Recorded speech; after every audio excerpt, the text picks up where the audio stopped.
cheapest, but Okay, why don't we begin? Thanks everyone for coming despite the impending closure of NCAR in an hour or so.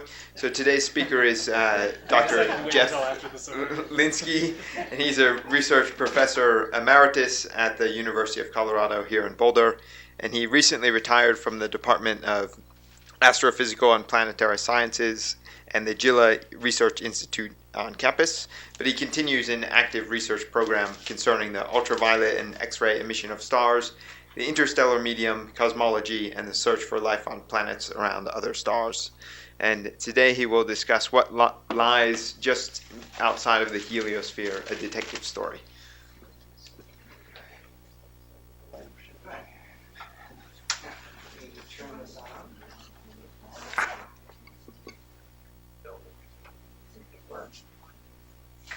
There. Okay. Can you hear me? Okay. What I thought I would do in this snowy afternoon is talk about a topic that is just outside of what probably most of the people in the room here deal with. The question of what lies just outside of the heliosphere. And this is a talk that'll be in part heliospheric physics, in part interstellar medium, and the two will go back and forth in a way that hopefully will lead to an answer to the question. I call it a detective story because you don't know the answer before you start, and when you get far into it, you find the answer was somewhat different, maybe very different from what you thought at the beginning. So, are you ready? Okay, so let's begin the story. So, it works. Okay. I do want to mention my collaborators, Seth Redfield, Eric Edelman, Hans Reinhard Mürder, Dennis Tillopin, and Brian Wood. And we've worked together on this project. Okay, I'm going to go through a number of topics that will eventually lead to an answer to the question. But I want to show you the way in which I'm going through this so that we end up in a part that doesn't look like it's relevant. You'll see quickly that it's very relevant. So I'm going to start with the conventional wisdom, what it is that people today think the heliosphere is like, at least the outer atmosphere, the outer part of the heliosphere. Then we'll get into a little bit of interstellar medium, the local interstellar clouds, how we deal with it and understand them spectroscopically. We'll talk about the local interstellar cloud, flow vectors, measuring the flow of interstellar gas as seen outside of the heliosphere and as seen from within the heliosphere, and whether they are consistent or inconsistent. And then we'll invert the problem. Instead of looking at interstellar clouds from the outside, we'll look at them from the inside looking out, giving a new perspective. We'll talk about a hydrogen hole. We'll talk about Stromgren spheres and shells, and eventually get back to what's just outside of the heliosphere. So that's the plan. You ready? Okay. The journey begins.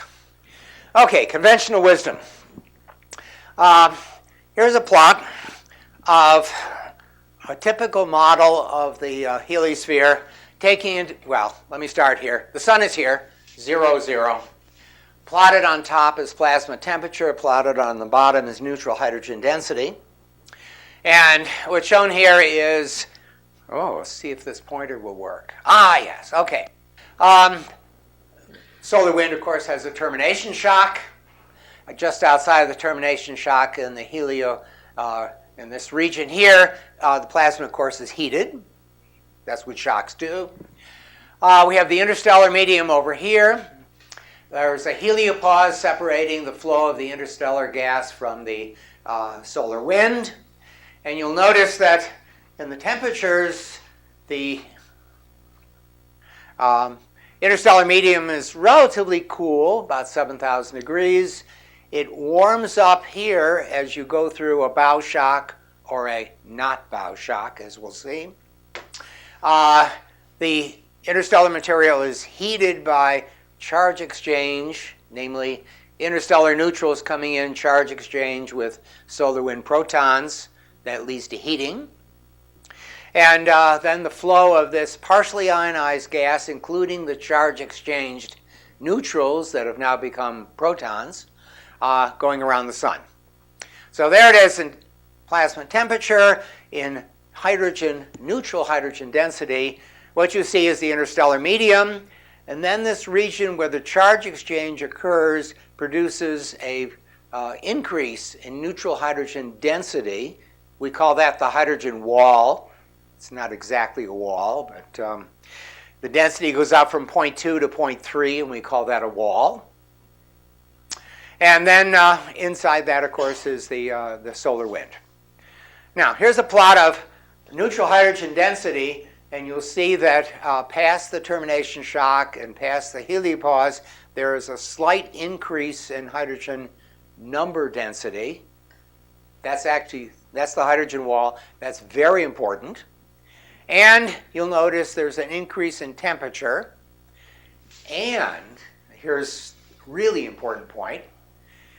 If you go to the models, for example, Gary Zank, and what's shown here at the top is neutral hydrogen density, temperature, and at the bottom is flow speed. Okay? Red is a model in which the assumption of the magnetic field in this MHD model is 2 microgauss, blue is 3 microgauss, green is 4 microgauss. And in the case of the 2 microgauss model, what you see is a magnetosonic shock where the hydrogen wall is.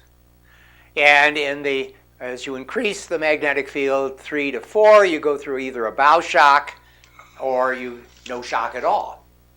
Okay? Now this is interesting because magnetic fields of 2 or 3, this range, microgauss, is about what you see, what IBEX has seen, for example, in the outer heliosphere. Okay, so you have a region in which there's essentially an increase in density, but look over here at flow velocity. Namely, interstellar medium looking in the direction for this plot of Alpha Centauri is coming at the sun, moving at the sun at minus 14 kilometers a second towards us. And then when you go through, this device here is not my friend. There we go. Then when you go through the charge exchange hydrogen wall, the neutral hydrogen is slowed down by 10 kilometers a second. That's what you see over here. And this is really interesting because you now have a region of the sun or a star, could be an astrosphere, in which you have a hydrogen wall of increased hydrogen density, heated and slowed down. Okay? That will then appear as absorption in the red wing of the interstellar hydrogen absorption of the Lyman alpha line. In fact, it's measured. But even more interesting is if you consider an astrosphere around another star, where you're looking in from the outside instead of the inside, this extra feature, this slowed down, we'll get it right eventually. There, okay. This slowed down neutral hydrogen is blue shifted compared to the outside observer. This then appears as blue shifted absorption in the Lyman alpha line, which measures the strength of the stellar wind. Okay? Now that's not my topic today, but it's a really interesting topic to pursue. Okay, so let's put this into perspective. We have a solar system, we have a heliosphere, we have heliopause, we have the interstellar medium coming in from the direction of the Scorpio-Centaurus association. And we have the Voyager spacecraft, Voyager 1 going up north, Voyager 2 going south. And let's look a bit. Voyager. Okay, Voyager crossed the termination shock at the end of 2004 at 94 astronomical units from the sun. Voyager 2 did it at 85 AU. Immediately tells you the termination shock is not spherical, but it has, It changes as opposed to the direction relative to the inflow direction. Various things were measured by the Voyagers. It saw a weak shock. The termination shock was not spherical. And they found that the solar wind in the heliosheath is slower, hotter, and denser than inside the termination shock, which fits the models. Okay? Okay, so if you're wondering where Voyager 1 and Voyager 2 are going, here's a plot. For example, Voyager 1 is now, or a month ago, 145 AU from the sun. Voyager 2 is 120. They're headed in galactic coordinates, longitude, latitude, or if you think in terms of ecliptic coordinates, shown here, lambda and beta. And, we'll get it right. Okay? And Voyager 1 goes north, both in galactic coordinates and ecliptic coordinates. Voyager 2 goes south in both coordinate systems. Okay. Let's take the numbers and see what happens to Voyager 1 and Voyager 2. Okay. If you live for another 42 years, and some of us will, right? Then Voyager 1 will hit the peak of the hydrogen wall. Of course, the batteries will be dead. It won't be too far away for telemetry. We won't know anything, but it will be there.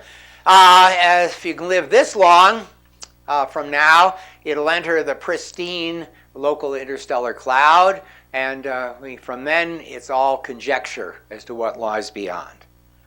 Voyager 2, 55 years from now, it'll enter the peak of the hydrogen wall. Maybe some of you will be around at that time. We shall see. Okay, right now, Voyager 1 and 2 are past the termination shock. They're approaching the heliopause, so they're right in the middle of the Kuiper belt. Okay, so what? Why is this? Might this be interesting? Namely, if you want to solve the plasma equations for the solar wind, you need to have an external boundary condition. That's the local interstellar medium. So we need to know that. For the sun, if we want to solve the plasma equations for stellar winds on other stars, again, we need to know the interstellar medium. The sun is moving at about 26 kilometers a second in the direction of the edge of the local interstellar cloud, and I'll show you in a couple slides how we determine that. And it's roughly 7,000 astronomical units upstream, or 0. We don't know which. It could be we could be leaving the local cloud yesterday. And then the whole question of, are we inside or outside of the local cloud? What are the properties of the very outer heliosphere as it flows into the interstellar medium? So that's what we're coming to.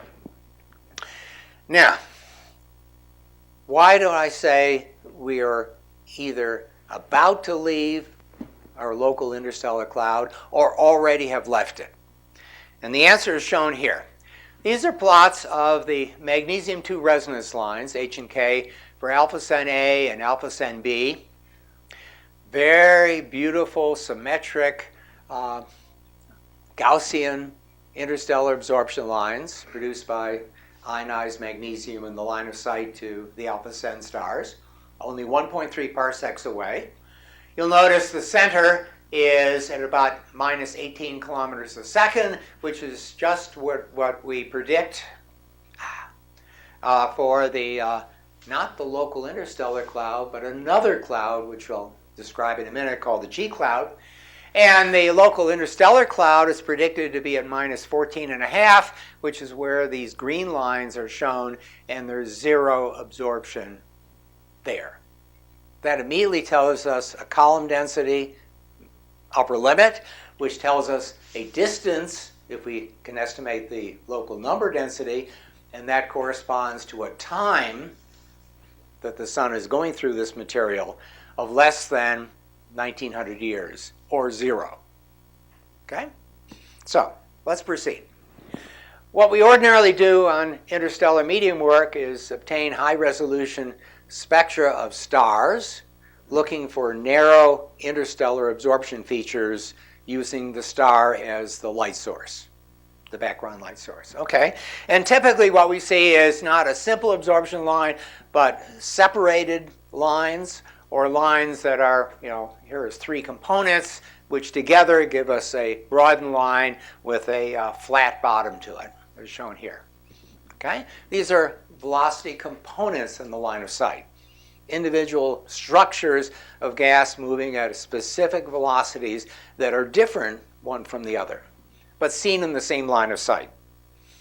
Okay, this is for magnesium-2. This is what Lyman alpha looks like if you can break it up into its individual absorption components, which is a challenge. Okay, so how do we play the game?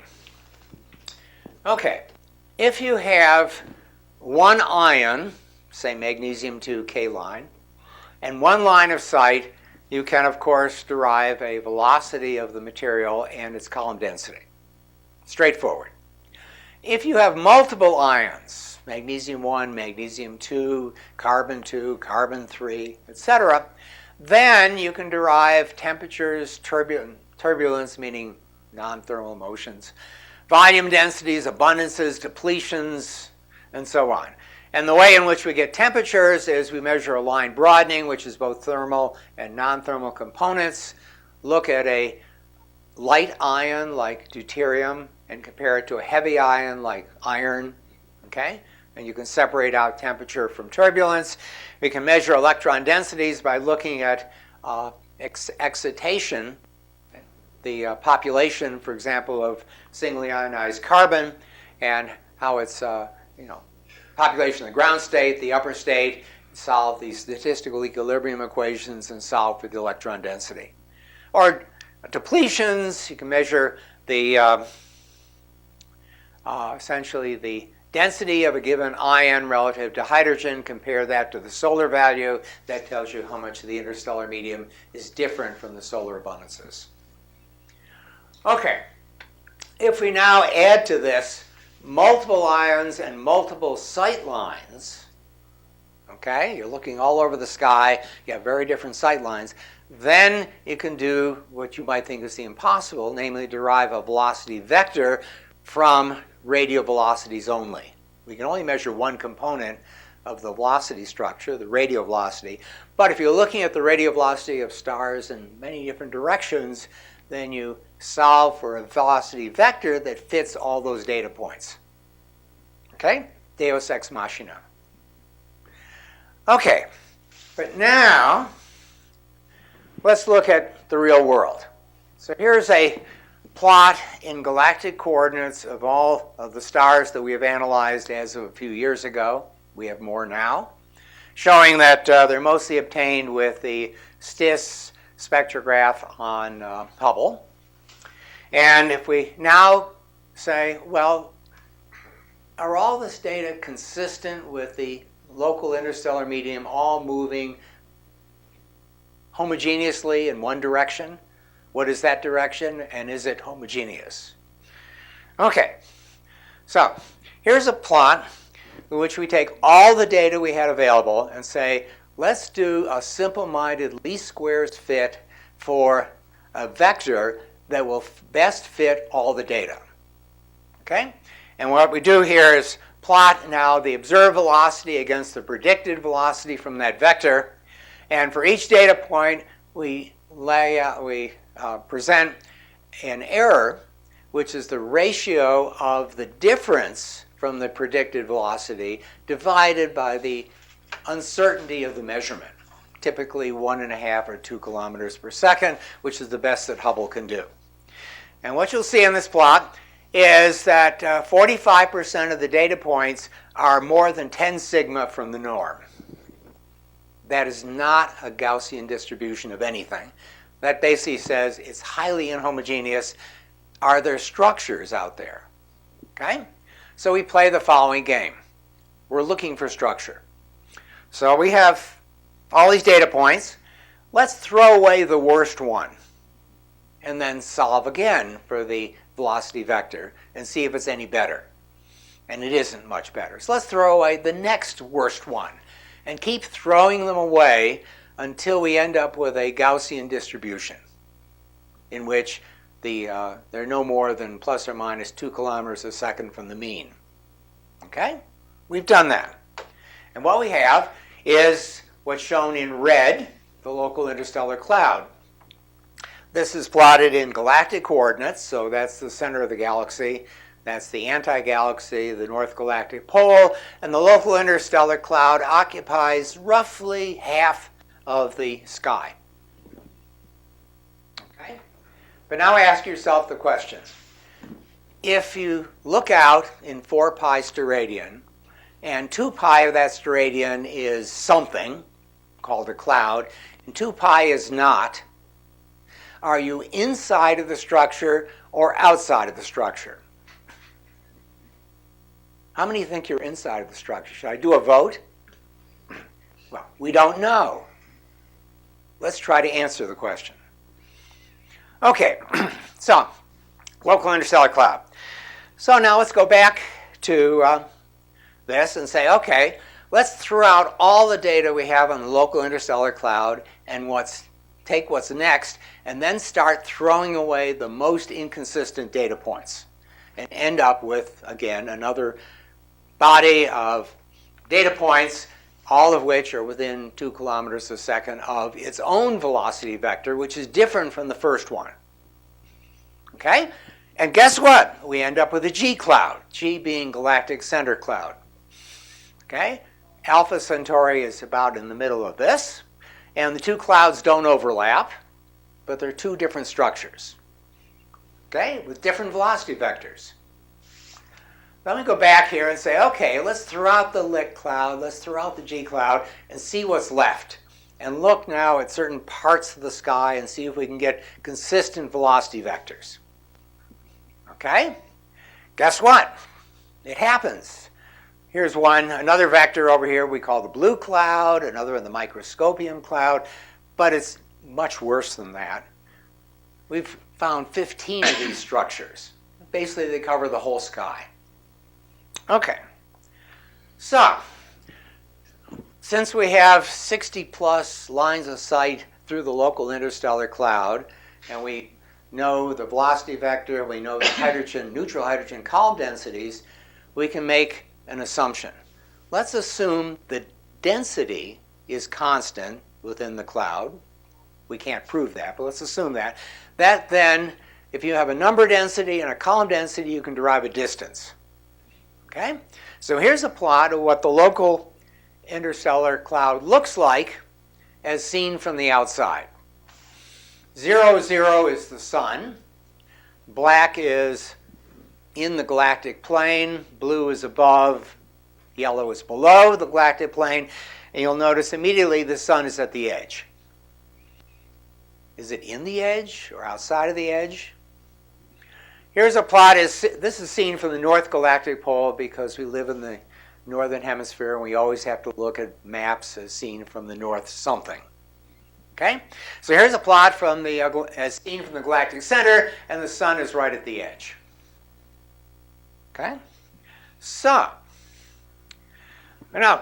local interstellar cloud. Here's a plot.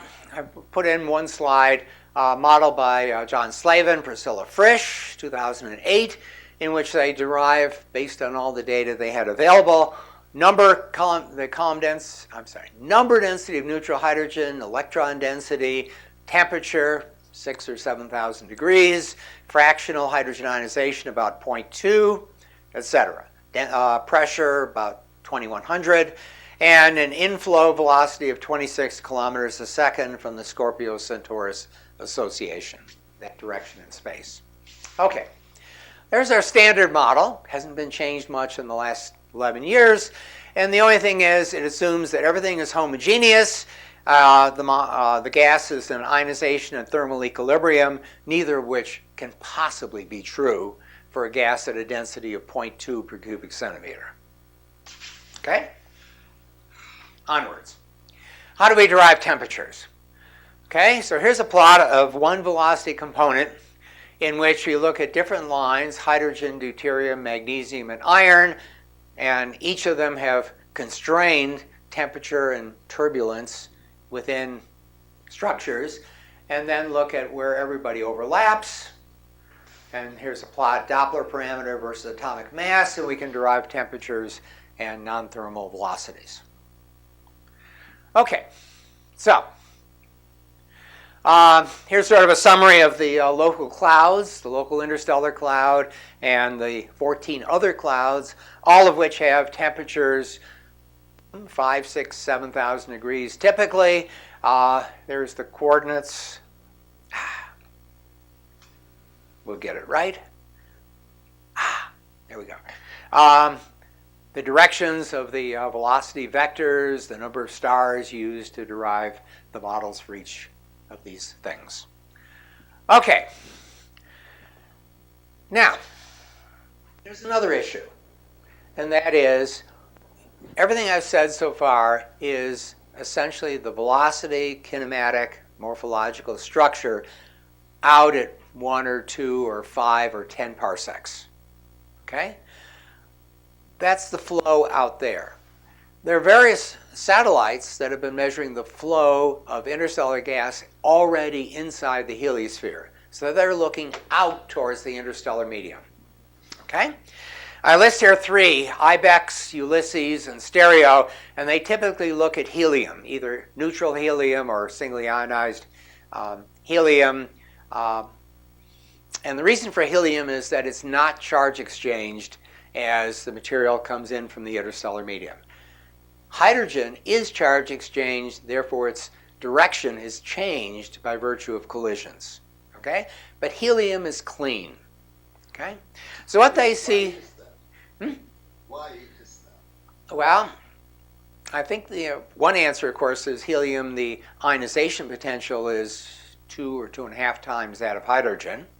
The cross-section for charge exchange with protons, helium plus and protons, or helium neutral with protons, is very small. It's a noble gas. It doesn't want to be charge exchanged. Okay, people have actually looked into this carefully. Okay, so what you can easily read from the back of the room is typical flow velocities as seen from the inside looking out are about 26, 27 kilometers per second. For the local interstellar cloud, that's the material out there flowing towards the heliosphere, but a parsec away, that number is like 23 or 24. Temperatures, 8,000 degrees here, 7,000 degrees, they agree. The ecliptic coordinates in longitude, about 75. What you see for the local cloud is about 78. The ecliptic, -5, but here it's about -7. If you look at the error bars, you see there is barely an overlap. So you could argue they're consistent. But with 3 of these coordinates really at the outer part of consistency, namely the flow velocity and the ecliptic longitude and ecliptic latitude, they're probably not consistent. Okay? Why? What might this be telling us? So we got a whole bunch of mysteries. We need a new way of looking at things. So instead of looking at everything from the outside, let's look at everything from the inside. Okay? So, another sort of inconsistency is here's a plot in which we constructed the local interstellar cloud. Blue dots are stars that have the velocity consistent with the vector. And we drew lines, as you can see. This is not science. This is artist work. And but this is the upwind direction. The upwind direction is not in the cloud. It's right at the edge. A little bit surprising. Okay, let's take everything we know about the direction and column densities of the local interstellar cloud seen in all kinds of different directions and invert it, namely put yourself at the center of the local interstellar cloud and now look out into space, in which we've color-coded this according to distance from the center of the cloud to the edge, okay, in parsecs. So here is like 2 parsecs. Here is less than a half a parsec. So when you look at this structure, you see there's a region that is, shall we say, missing, a hole. We call this white area the hydrogen hole. Now it's interesting what lives in the hydrogen hole, at least is in that direction. And I list 3 important targets. E, which is epsilon CMA, Canis majoris. B, which is beta CMA, and S, which is overlap with B, which is Sirius B. And these are interesting targets because the Extreme Ultraviolet Explorer satellite, which measured extreme ultraviolet radiation 20, 30 years ago, noted that epsilon CMA is the brightest source in the sky, by far, aside from the sun, the brightest stellar source. It's the major source of extreme ultraviolet photons impinging on the heliosphere. Okay? Beta CMA is the second brightest source of extreme ultraviolet photons impinging on the heliosphere. And Sirius B is the nearest hot white dwarf, also emitting extreme ultraviolet photons. So now we have an interesting coincidence, namely the area in which neutral hydrogen is mostly destroyed is the area where the brightest extreme ultraviolet sources live. That is not a coincidence, right? Okay, let's march on. Okay, again, in the back row you're not going to see this, so I'll explain it to you. So here's a listing of the 8 or 9 stars for which we have good data from Hubble that are inside of the hydrogen hole. Here's a listing of 5 stars right on the edge of the hydrogen hole, and here are a listing of 6 stars that are away from it, but not too far away. And what's interesting in this plot is the stars in the hydrogen hole, none of them show any detection of local interstellar cloud gas. Nothing. What they all show is detection of gas from the so-called blue cloud, every single one of them. Okay? So let's take that further. Okay, so here's a plot now, again, galactic coordinates. There's the equator, galactic equator, there's minus 30, and there's longitude 300, 240, 180. And what's plotted here is, as best we can measure it by this artistic drawing between the points of the outer edge of the local interstellar cloud, of the G cloud, and then this dashed line is the hydrogen hole. Okay? And the blue line is the blue cloud. Okay? The blue cloud lies on top of the hydrogen hole. Some stars that I've mentioned, epsilon CMA, we do see, there's epsilon CMA, we see both blue cloud and Lick absorption, and it's in the hydrogen hole, all 3 together. Beta CMA is right there, Sirius, again, both clouds, and it's inside the hydrogen hole, but sort of at the edge. Okay? So let's take it further.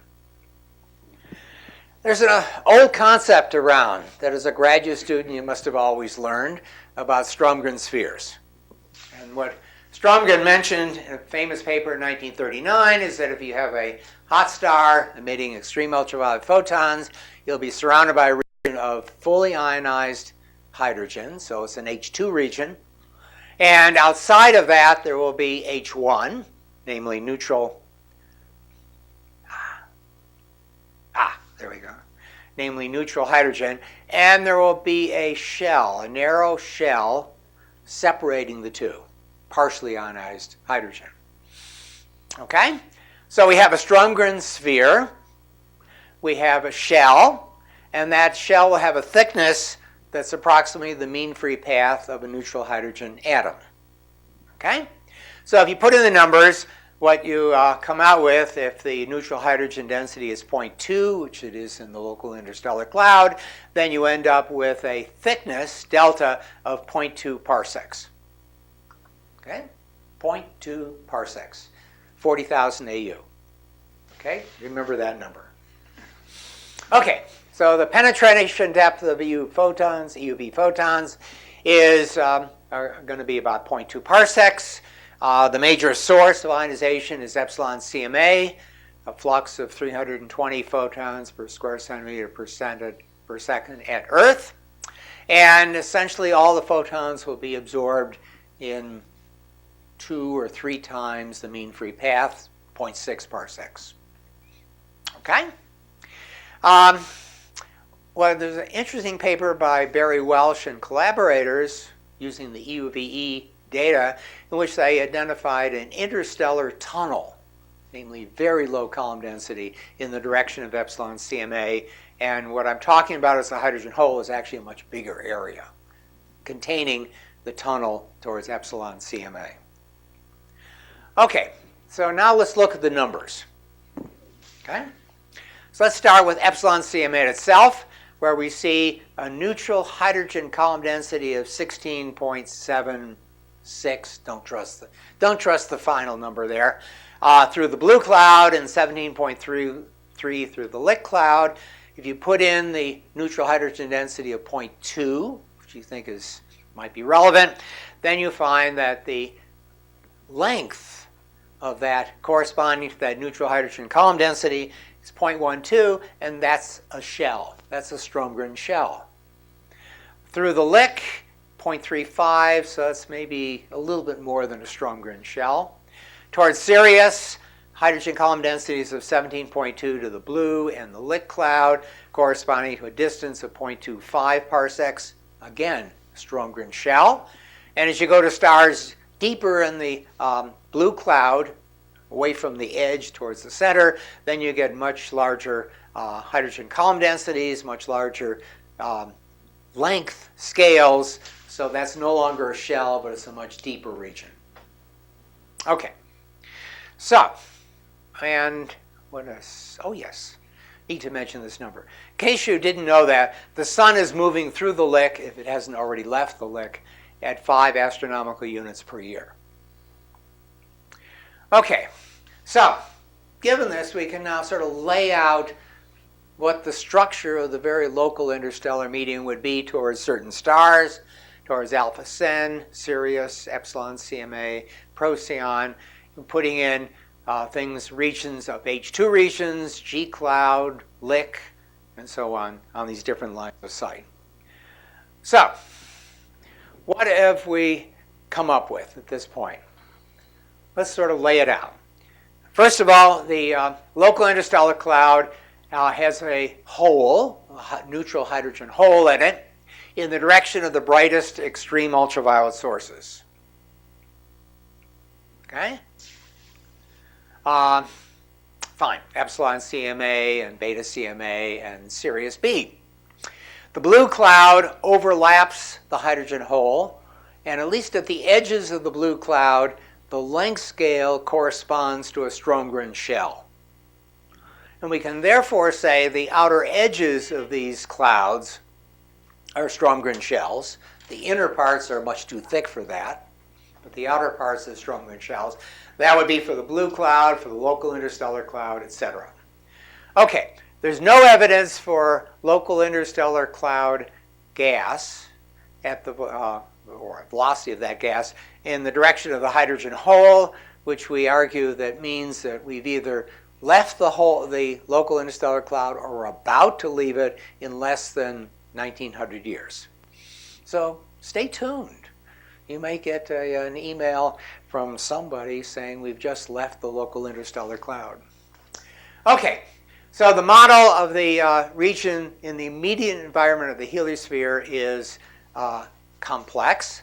Namely, in the direction of the hydrogen hole, we're basically in contact with the blue cloud.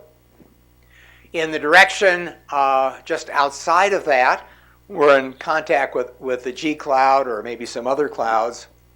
And then at about half of the solid angle, we're in direct contact with the local interstellar cloud, if we haven't already left it. Okay? The vector of the interstellar gas flowing into the heliosphere is probably a little bit different from what we're seeing further out in space. So that says there's some kind of transition going on between the flow far away and the flow very near us. And my guess is, although I can't prove it, is probably this relates to the effect of the EUV photons from epsilon CMA. And they're doing something interesting. They're basically pushing the blue cloud towards us, towards the heliosphere, at about 6 kilometers a second. So there already is a pressure difference. I don't know if it's radiation pressure or gas thermal pressure that are pushing that cloud in the direction of the heliosphere. But on the other side, in the anti-galactic center direction, we're basically seeing lick, but we may not be in it anymore. So I want to leave you with those comments. We certainly do need to do a lot more studying of the interstellar medium in these various directions. And for example, when I show these plots, this one here, these contours are pretty rough. We really need to lay out in much more detail the structure of these clouds. And right at the edges of the lick, for example, or the blue cloud over the edges, that's, I think, where we're seeing the Stromgren shells, in which the direct influence of the epsilon CMA and its extreme ultraviolet radiation. So I leave it at that point, and perhaps this has given you some insight into what is just outside of the heliosphere. Thank you. Any questions? Yes? Yes. So what is the origin of all this lumpiness? Is it primordial, left over from the formation of the galaxy, or from supernova explosions? Okay. I wish I could answer that. But I think there's several factors. One is there's a lot of, the clouds I'm talking about are partially ionized. There's a lot of neutral hydrogen in them. Okay? How partial? I mean, just to orient us. I showed you a plot. The model for the local interstellar cloud is 20% ionized. Okay? Plus or minus a large number. So you partially ionized, so you have clouds of neutral hydrogen that are probably getting pushed around by the ultraviolet radiation from not only epsilon CMA, but all the hot white dwarfs that are in our neighborhood. Okay, and that will photo-ionize the hydrogen, which of course will change the shape of the cloud as observed in neutral hydrogen. Okay, that's part of it. There are magnetic fields floating around. And in the model, let's go back to the model. No, not there. Okay, what I didn't mention is heat source cooling. Okay. There's a gas pressure, which we can measure from the temperature and density in the cloud, of about 2,100 per centimeter cubed times kelvins. Okay? If you say, well, what's the equivalent magnetic pressure to that gas pressure? What you find is 2.7 microgauss, and that's just the kind of number that the IBEX satellite measurements are coming up with. Okay? So magnetic fields are playing a role. Now, I don't think magnetic fields are dominating, but they certainly are playing a role. And then there are various instabilities. There are Rayleigh-Taylor instabilities that can occur as a gas. We're sitting in what's called the local bubble, roughly 100 or 200 parsecs in size, that we think was created by supernovae in the Scorpio-Centaurus Association of Young Stars. Okay? Supernovae are not going on right now. They happened in the past, so the plasma is recombining, and it's going to be the recombination is going to be unstable. So you're going to get regions that are cooler and hotter. That could play a role. That's not an answer. That's laying out the possibilities. Yeah. Other questions? Yes. when you say EUV, are we talking Lyman alpha, No, shorter stuff? shorter. X-rays? No, I'm meaning photons that will photoionize hydrogen. So it's 912 angstroms down to shorter wavelengths, towards the X-rays. No, Lyman alpha doesn't do it. Right. It's too weak. Photons are too weak. But it's going to impact the hydrogen. It will excite the hydrogen, but it won't photoionize it. Yes, it'll take it up to the n equal 2 level where a subsequent photoionization can occur. But the direct one-stage photoionization will take 912 and short work angstroms. Yes? How do the photoionization timescales compare to the recombination timescales? Okay, good question.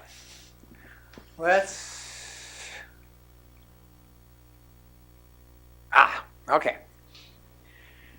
Inside the Strömgren sphere, the ionization timescales are much faster than the recombination.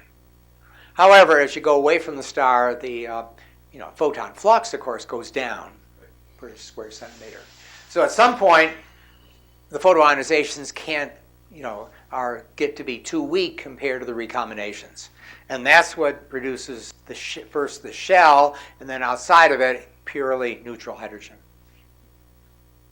Because the hydrogen is absorbing the EUV that Right. would Okay. otherwise ionize. But epsilon CMA, the main source of extreme ultraviolet radiation, is 130 parsecs away.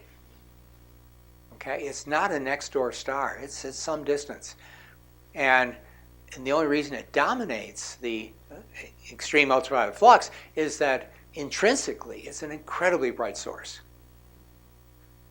So the fact that it's that 130 parsecs away has not diminished the radiation sufficient to keep it from being a very bright source. And has it chewed out a hole? Yes. Essentially between us and It and a number of hot white dwarfs have chewed out a big hole. And we are sitting in a clump of partially ionized clouds inside of this huge H2 region, in fact.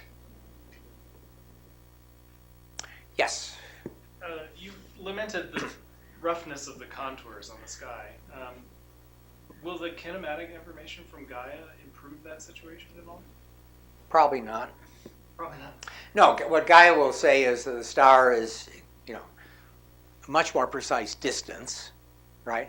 But what we're doing is an absorption line experiment. Namely, you have material in front of the bright source. So whether the bright source is here or twice as far away doesn't make too much difference. But not just the distances, but the proper motion, so you get the full space velocity instead of just the radius. That's the space velocity of the stars, not the space velocity of the gas. And they're different. So Gaia will tell us all kinds of things, but not on this topic. Yes?